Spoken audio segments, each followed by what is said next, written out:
Hello, welcome to my channel. This video contains some spoilers. Paul Atreides and Lady Jessica, after the turbulent event of the first part and being immersed in the mysterious world of the Dune, their lives are threatened with deep changes and they face harsh realities dictated by nature. The desert is a place where weak people are sacrificed. Adapting to the cruel environment of the desert, they recognize the need to use the methods of experiment and integrate into the society. And along with this decision, they are still under the influence of their past injuries, seeking salvation and burning thirst for revenge.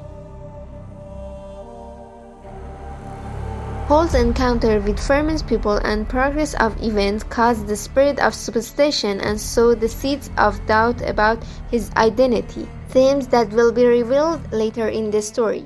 Following the first part, clothes are made as a symbolic element in the second part and play a significant role in advising the story and describing the events. In this episode, Jacqueline West alone has the responsibility of the leading dress team. In previous video, we discussed the desert clothing of the Ferments, and now we focus our attention on their clothing inside the siege caves. With underground water sources and a unique combination of man-made structures such as arches and natural texture, siege offers a shelter that moderates the temperature and protects the inhabitants from direct sunlight and the intrusion of sandworms. This environment fulfills the basic human needs such as nutrition, health, clothing, and family formation. In sieges, residents wear large clothing to control the temperature, reminiscent of Arab cultural clothing such as robe, abba, or cloak. The motifs of a clothing of a Ferment people are inspired by the fabrics of a Nabatean civilization in Jordan, the horizontal fabrics ikat in the Islamic era, and abstract motifs. These fabrics have a wide range of earthy and monochrome colors and are made of materials such as linen, cotton, and hemp.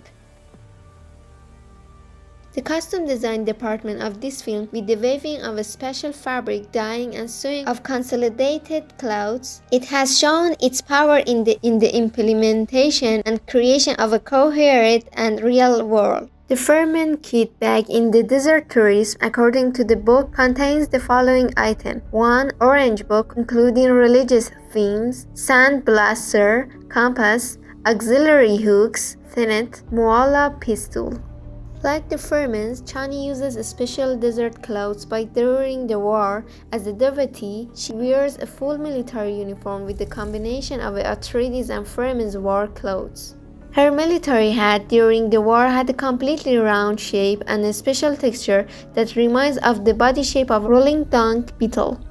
It is not a far-fetched choice to choose dung beetle as a source of inspiration for Ferments, because type of organisms like this creature are in colonies and adapt themselves to the harsh conditions of the desert. In other parts, Chani has a blue headband, which is a symbol of married women on the planet Arrakis. She is seen as a Paul's concubine in the movie to introduce this aspect and sometimes as a prediction of future events. She ties a blue headband to her arm. The desert sequences, Stilgar is depicted in a commanding garb, while in Siege he wears a robe reminiscent of Arab clothing. Notably, the edges of his robe have woven motifs that are reminiscent of the patterns found in the Coptic fabric from the early Christian centuries. Coptic civilization has been very important as a communication highway between the East, especially the Middle East, and Europe in the cultural exchange of these religions. In this film, Lady Jessica is portrayed as a religious mother. Naturally, in themes of clothes and fabrics around this character are also mythological religious. And Lady Jessica's dress in the ceremony of drinking Shai-Hulud poison by Paul is a kind of ritual, and as a religious mother, she wears a layered dress with a complex headdress on her head and heavy ornaments, which is inspired by the people of Persia, Mesopotamia, especially the courts.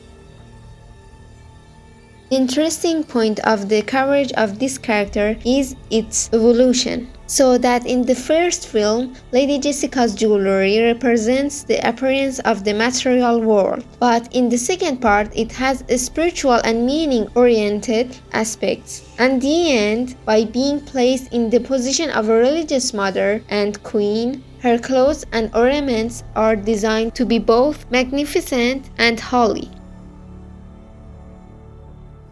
Lady Jessica has writings like a tattoo on her face, which in the culture of the Middle East, especially Persia, court is a symbol of indescribable pain resulting from a consciousness. Since the story of the second part begins exactly after the events of the first part, therefore Paul is seen in the simple clothes of a freeman. And during the story, he wears a cloak which gradually changes from the monochrome color to dark color, which shows his awareness of the dangerous nature of his identity. The most important symbol of Paul Atreides throughout the story is his spindle ring, which reminds him of his position in different parts. At the end of the film, by using the head covering of the Fremen to cover his face and being an eerie environment, he makes himself a ruthless, mysterious, and charismatic hero. At the first glance, Princess Irulan is depicted as a wise princess, but she witnesses the events. She witnesses the political consequence of her father's emperor decisions, analyze political results and events, but gradually she also influenced the decisions in some way, and at the end of the story, she becomes the way influence of the Bene Gesserit sect, instructor of the whole Atreides revolution. At the beginning of the movie, Princess Irulan is wearing a white silk dress which is modest decorations, subtly reminds her of her royal identity. Next, she wears a robe reminiscent of the emperor's robes, clothes similar to medieval knights who, due to the critical condition of a power inflicts in the galaxy, wear a gown made of the shiny metal strings and a mask in the shape of a row of swords.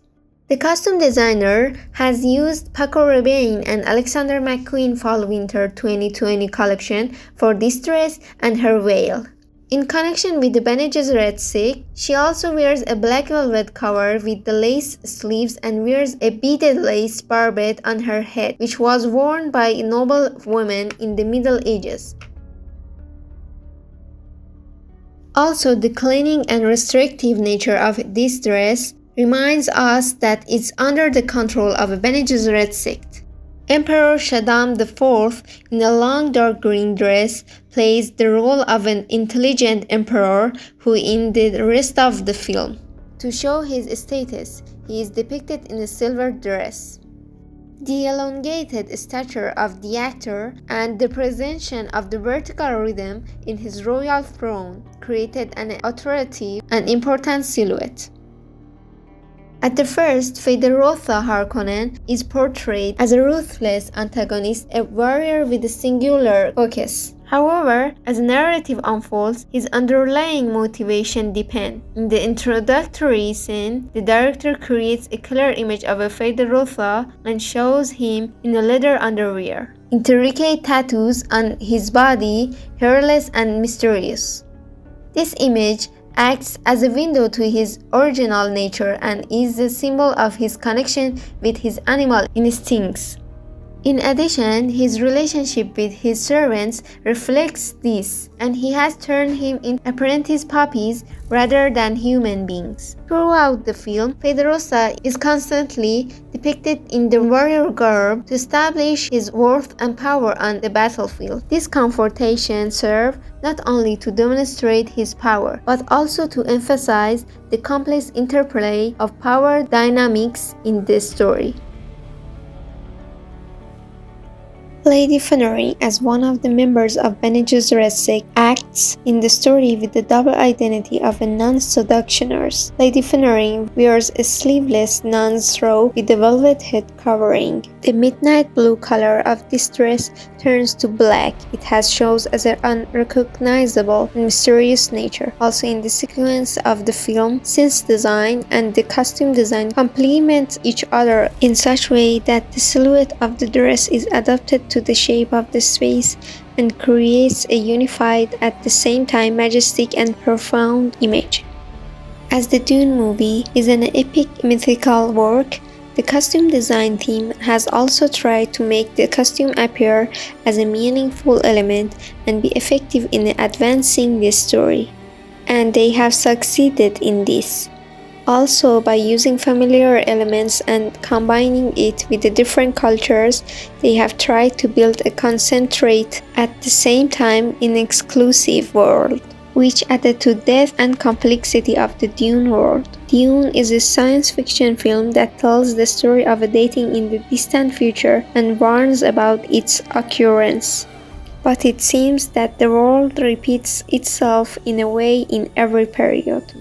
Thank you for watching. What do you think about this movie? If you like it, please like, comment and follow. And look at the costume analysis of the first movie of the Dune. Which movie would you like me to analyze? Leave me a comment.